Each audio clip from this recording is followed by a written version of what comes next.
Today, I am going to talk about a procedure performed to treat a frozen shoulder, which is shoulder hydrodilatation or hydrodistension.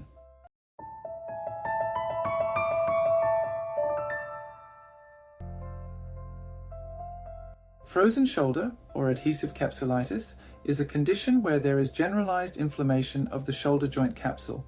This is the soft tissues that surround the shoulder joint. It can happen secondary to trauma and surgery, and it is also more common in people with diabetes, but sometimes no obvious cause is found. It is more common in women and in people over 40. Hydrodistension is a special procedure used to treat frozen shoulder.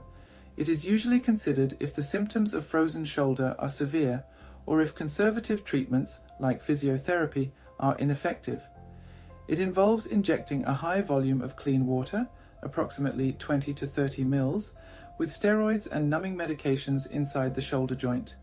This will distend the inflamed and thickened joint capsule and reduce the inflammation through the steroid effect. The injection is usually done from the back of the shoulder, with you lying on your side. The skin will be cleaned and prepared before the procedure, and then numbing medicine will be injected into the area. On ultrasound, we can see the back of the shoulder joint, which is a ball and socket type of joint. The ball is formed by the head of the humerus bone, and the socket is formed by another bone called the glenoid. A small needle will be advanced carefully under continuous ultrasound guidance until the needle is accurately placed inside the shoulder joint. Once the position is confirmed, the medicines will be slowly injected into the joint. Ultrasound allows for direct visualization during the procedure. As you can see, the injected medicines can be seen accurately administered into the shoulder joint and filling the back of the joint on ultrasound.